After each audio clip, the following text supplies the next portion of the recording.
हमारा टॉपिक चल रहा है मालदीव, जिसके अंतर्गत हमने है वो शेरशाह और मालदीव के बीच हुए सुमेलगिरी के युद्ध के विषय में डिस्कशन किया था। आज हम करेंगे सुमेल युद्ध का महत्व।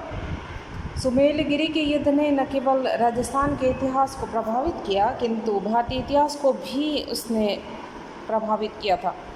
दिल्ली में नवोदित अफगान सत्ता को इस वजह से सुदृढ़ता जहां प्राप्त हुई, वहीं राजपूतों के समस्त इरादों पर पानी फिर गया।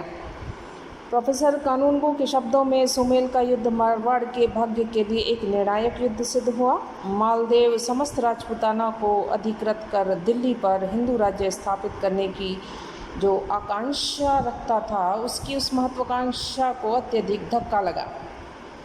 इतना ही नहीं, वरन कुछ समय के लिए तो उसे अपनी पैतृक संपत्ति से भी वंचित होना पड़ा। इस युद्ध में मालदेव ने अपने वीर तथा स्वामी भक्त योद्धाओं को खो दिया। कहा जाता है कि इस युद्ध में 5000 राजपूत मारे गए तथा 15,000 घायल हो गए। उधर शेरशाह की विजय के संदर्भ में दिवाकर लिखते हैं कि उसे यानी कि शेरशाह चाहे मुट्ठी भर बाजरे ही मिला हो, उसने इस युद्ध में विजय पाकर अगले 10 सालों के लिए दिल्ली पर अफगान राज्य को सुनिश्चित कर दिया। शेरशाह की विजय अवश्य हुई, पर उसने राजपूतों की वीरता की बड़ी प्रशंसा की। मालदेव के यश को चरम सीमा पर पहुंचाने वाले उसके योद्धा जेता व कुपा इस युद्ध में काम आ गए। इस युद्ध ने यह सिद्ध किया कि युद्ध में विजय भी प्राप्त करने के लिए सामरिक शौर्य की अपेक्षा कूटनीतिक चालें अधिक महत्वपूर्ण होती हैं। लेकिन राजपूतों ने इससे कुछ नहीं सीखा। उनमें आपसी फूट, मिथ्या दंभ, कूटनीति का अभाव बना रहा और यही राजपूतों के पतन का कारण भी बना। युद्ध के उपरांत भी उनमें वही अकड़न बनी रही। इस कारण उनमें जातीय एकता भी स्थापित नहीं हो पाई और पाश्चात्य इतिहासकारों ने कहा है कि राजपूत शरीर से बलिष्ठ किंतु मस्तिष्क से विवेक शून्य होते हैं। सुमेल के युद्ध ने राजपूतों की अदूरदर्शिता को स्पष्ट कर दिया। मालदेव अपनी अदूरदर्शिता के कारण ही शेरशाह द्वारा प्रसारित अफवाह पर बिना सोचे समझे विचार कर बैठा। जेता और कुपा उसके विश्वास पात्र योद्धा थे तथा कई युद्धों में उसके साथ कंधे से कंधा मिलाकर लड़े थे। उन्हीं की स्वामी भक्ति पर अविश्वास कर लेना मालदेव के लिए अशोभनीय व निंदनीय था। जेता व कुपा ने अपनी स्वामी भक्ति का प्रमाण देने के लिए उसी रात अपने थोड़े से सैनिकों के साथ शत्रु सेना पर धावा बोल दिया।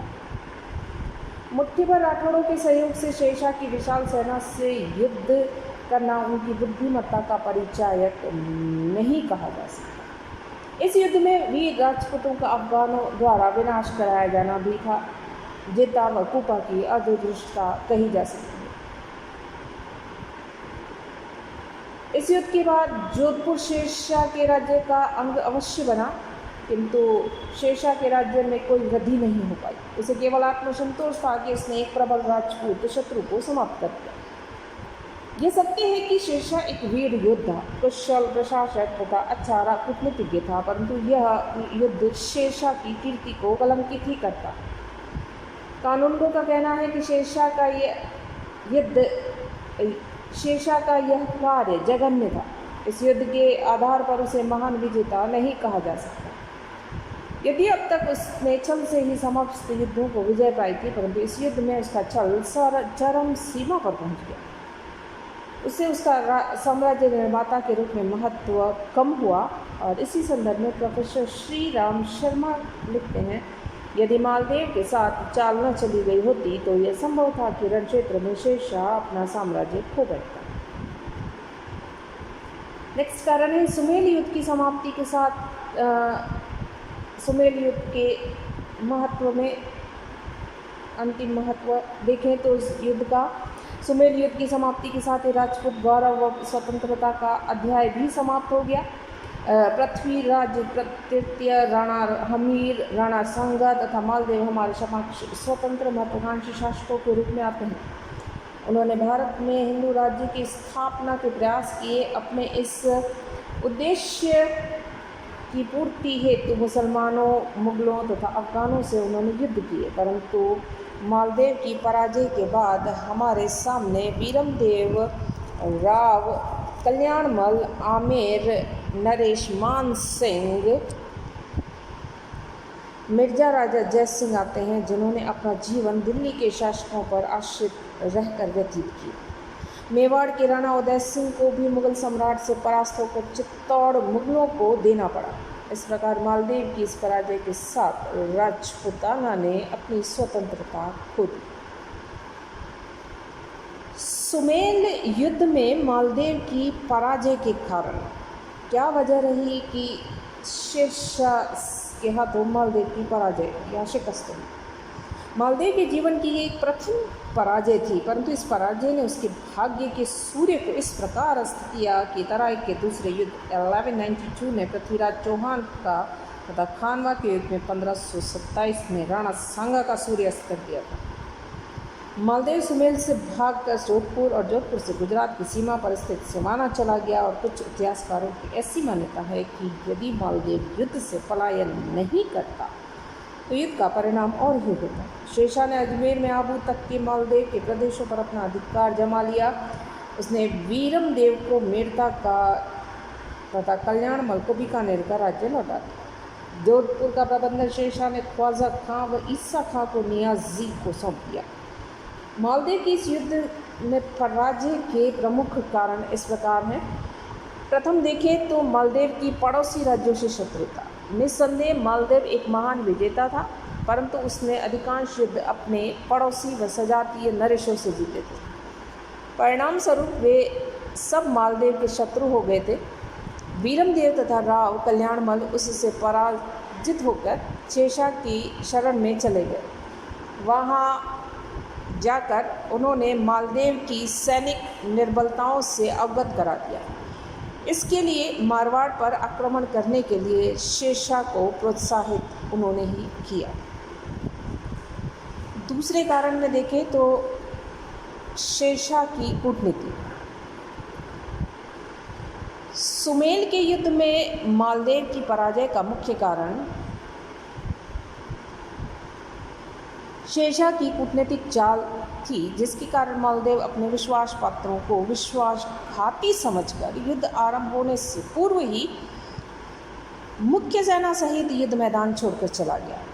मालदेव की विशाल सेना दो भागों में विभाजित हुई और सेना का अधिक भाग मालदेव के साथ ही चला गया। बचे हुए थे 12,000 सैनिक, जिनको लेकर शेरशाह के नेतृत्व में लड़ रहे थे। 80,000 सैनिकों को परास्त करना एक मुश्किल दुष्कर कार्य था। तीसरा कारण है शेरशाह का तोपखाना। शेरशाह के पास तोपखाना होना भी मालदेव की पराजय का एक कारण बनता है।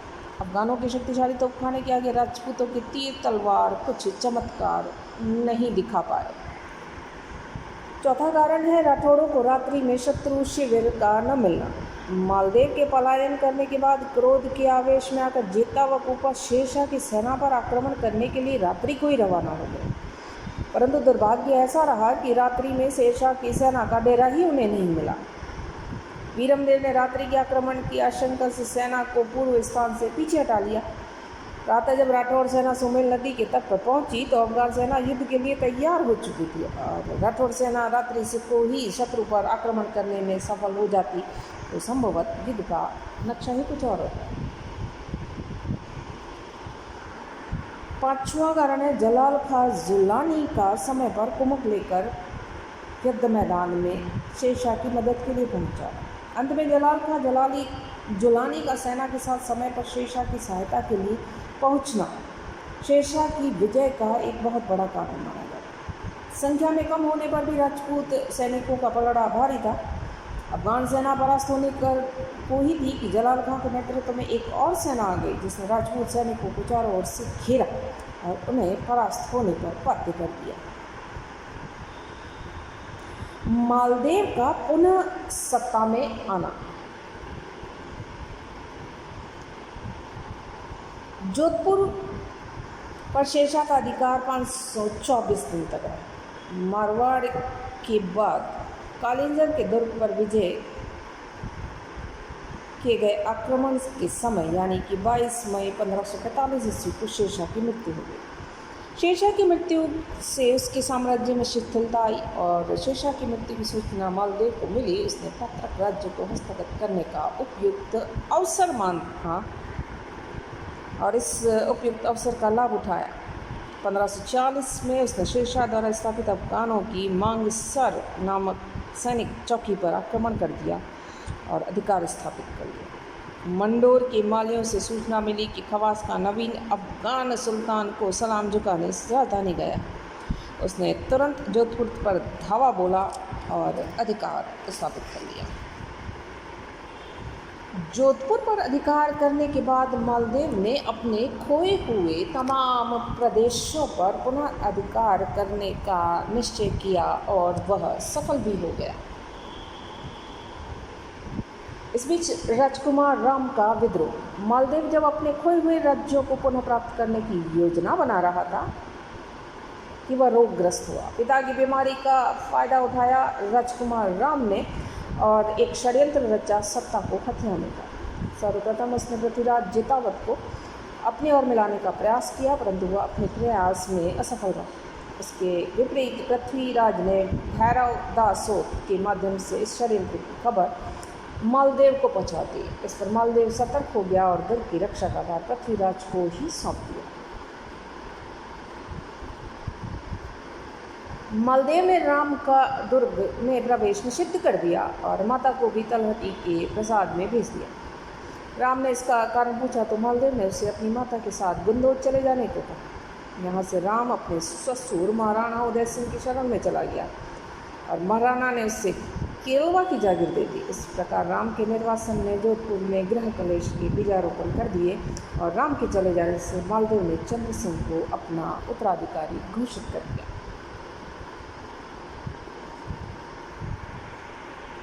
अपने खोए हुए राज्यों को पुनः प्राप्त करना। राम के विद्रोही रुख के कारण मालदेव ने सबसे पहले फलौदी पर ध्यान दिया। सुमेर के युद्ध में फलौदी के शासक राम ने उसे सहायता नहीं दी। अब उसकी मृत्यु के बाद उसका छोटा भाई डूंगरसिंह फलौदी का शासक बना और मालदेव ने छल कपट से उसे कैद किया और रिहा कर जब उसके अधिकारियों ने फलौदी का किला मालदेव को सौंप दिया। 1550 ईस्वी में उसने पोखरण पर अधिकार किया और इसके उपरांत उसने बाड़मेर, कुटड़ा और जालौर पर भी अधिकार किया। इस विजय के उपरांत उसकी दृष्टि पड़ी मेड़ता पर और विरमदेव का पुत्र जयमल उस समय मेड़ता का राजा था। उसने बीकानेर नरेश राव कल्याणमल की सहायता से मालदेव को मेड़ता पर अधिकार नहीं करने दिया। नेक्स्ट आक्रमण होता है अजमेर पर। हुमायूं की मृत्यु के पश्चात मालदेव ने अजमेर पर पुनः अधिकार करने का प्रयास किया और अजमेर में पठान सेनानायक हाजी खान था। इसने महाराणा उदय सिंह की अनुमति से वहाँ अधिकार कर रखा था। मालदेव ने अपनी एक सेना अजमेर पर अधिकार करने के लिए हाजी खां के विरुद्ध भेजी, परंतु हाजी खां को मेवाड़ के शासक उदय सिंह तथा बीकानेर के राव कल्याणमल की सहायता प्राप्त थी।